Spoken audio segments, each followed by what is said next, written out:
the India's extended neighborhood policy and how it is applied in Central Asian countries, how it's involving its relations with Central Asian countries within this extended neighborhood policy.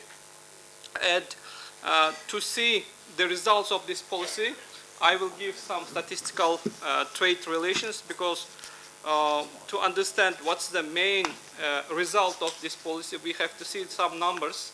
So whether it's going positively or negatively. Let me briefly explain what is this so-called extended neighborhood policy. This policy actively started to implement from 2000 year with the Prime Minister Singh's time after 2000s, and it's actively started to implement from 2005 to all these extended neighborhood countries of India, including Central Asia. And in generally, Central Asian countries are also included to extended neighborhood concept. So here we have our presidents and Central Asian presidents as well. So the question is, when extended neighborhood policy started to apply or involve? Actually, this is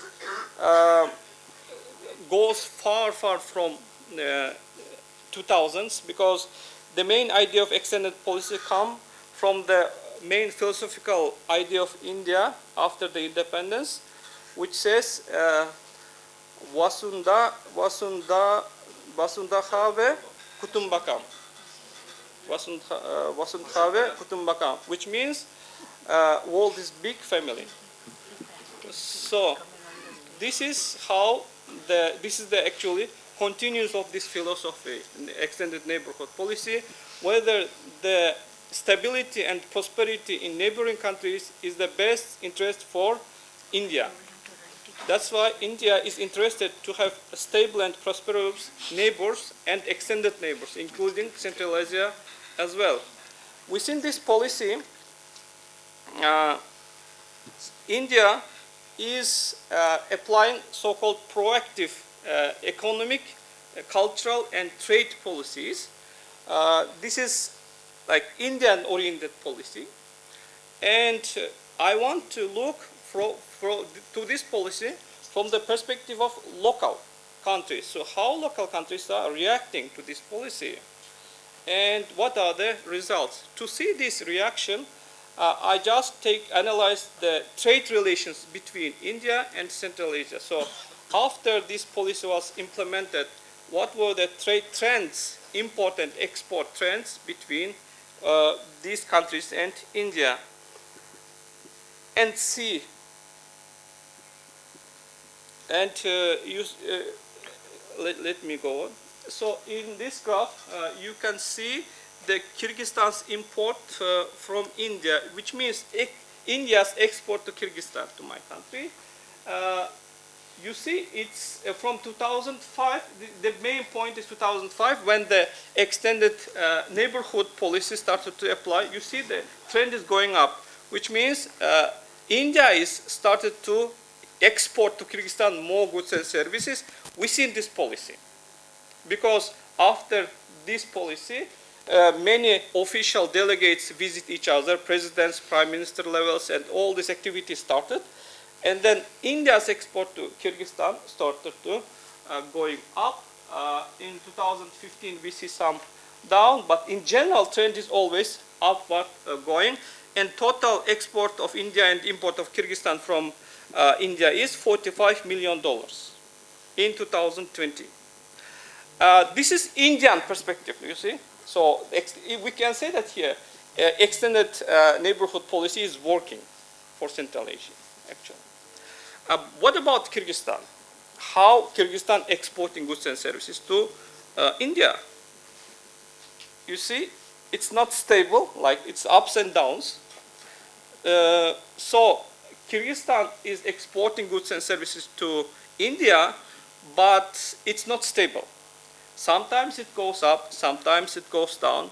So the reaction of Kyrgyzstan to this policy is somehow ambiguous. So it's quite like problematic for us. And the last statistics shows that it is like just $5 million export from Kyrgyzstan to India. So why? I will come to that part as well. Why it's not stable. If you look to the relations between India and so every 3 years there were some presidential level visits to each other. 2000 President Akmoldoev visited, 2002 Prime Minister Vajpayee visits Kyrgyzstan, 2005 President Bakiyev goes to India. So every 3-4 years, what happens? The presidents visit each other and starts to push this relationship more. And how these relations react to the economic relations, you see here. So you see every 4 years it goes up and goes down. So these ups are because of the what? Governmental presidential relations results. So you see it's like when in hospital when someone is dying, you give electroshocks, so he tries to become better. So this is like push electroshocks that the presidents are pushing, and the economy is going up, but it's not long term, just short term ups for Kyrgyzstan. I mean, not for India, because India is doing well, but local is like trying to do something, but it is just staying at the level of presidential official delegation, not for the business, not for between people to people relations. Okay, let's go on. This is for Uzbekistan. You see, in export of India to Uzbekistan after 2005, still it increases. This is how within the extended neighborhood policy, India is exporting goods and services to Uzbekistan.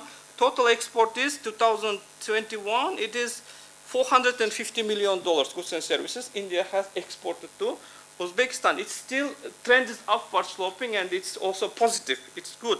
But what about Uzbekistan? What is Uzbekistan exporting to India and how it looks like? You see, it's also like not stable. Sometimes it goes up, sometimes it goes down. So again another Central Asian country who is reacting to neighborhood policy is quite, in economic way, quite is different. That's why it is so. I will come to this policy. Let's look Kazakhstan.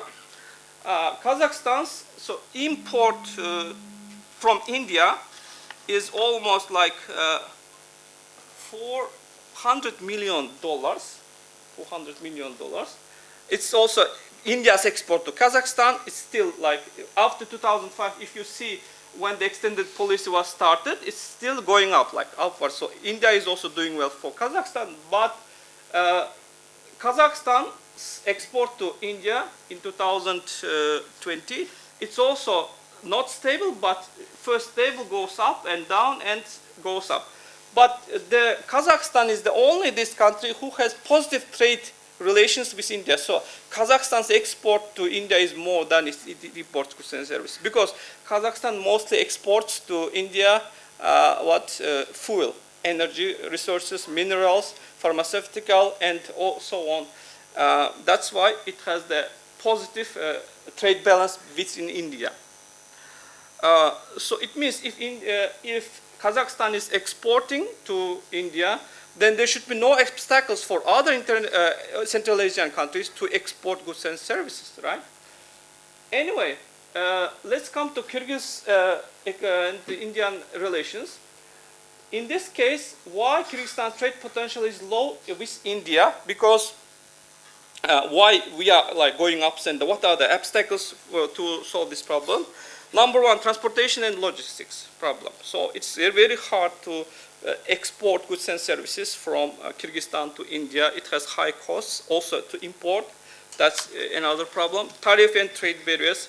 Within the Eurasian Economic Union, the countries outside of this membership pays high tariffs than inside the members. That's why this is another barrier. For Kyrgyzstan, it's just 7 million population, which is small market for India. and to invest, to sell goods and services. That might be another reason. Political instability in Kyrgyzstan is somehow threatening foreign investors to invest in this economy, and cooperation between private sectors is weak. I mean, people-to-people relations with India and Central Asia is very in low level, unfortunately. Business relations, business consul relations, just it is staying at the highest level official. So the next question is how to solve this problem. So what shall we do? The solution to this problem. First one, I will to solve logistic problems. The one solution might be INSTC Chabahar North-South corridor, which is given here. You see, it goes from Mumbai to Iran, Chabahar, and goes to Central Asia, Russia, and so on. So if this project is realized, I guess this will be one of the best trade facilities road to enhance trade between Central Asia and India. One of the strategic channels to not only Central Asia but full Eurasian market, including Chabahar, including European markets. Next one, tariffs and barriers. There is another I have discussed. This is yes, I am finishing.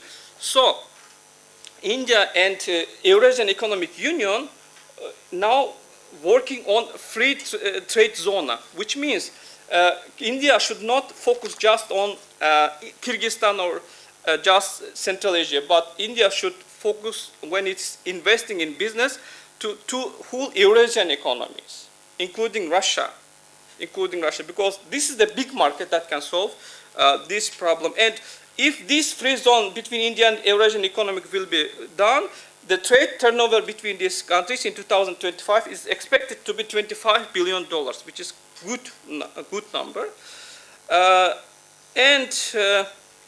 What are the main areas that India and Central Asia, including Kyrgyzstan, can invest? These are agriculture, seed development, agro-processing, irrigation, textile, and mineral and mining, tourism, including medical tourism, because it's very high developed, and also, of course, pharmaceutical. Pharmaceutical products in our country is quite expensive. After the war in Ukraine, it started to be 2 times more expensive. So this is good opportunity, business opportunity for India to close this niche in the field of pharmaceutical. It can also invest in Central Asian countries to export its goods and services, not only for Central Asia, but for whole Eurasian economies. What is doing well?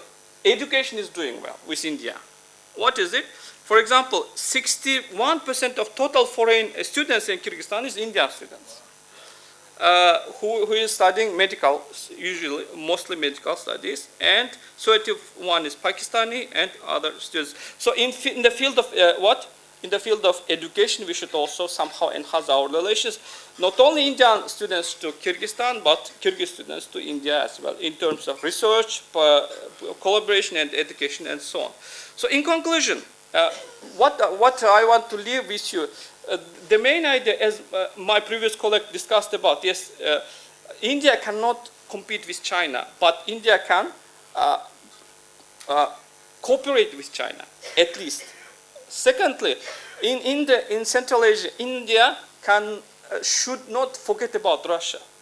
So just focusing, so Central Asia might be less, but within the Russia, if India works with the BRICS, Shanghai Cooperation Organization, and Eurasian Economic Union, from this framework, it is better for India rather than just focusing with Central Asian economies. In terms of economic relations, I mean, yes, cultural, educational is well, but in terms of economic relations, India should consider Russia. Thank you.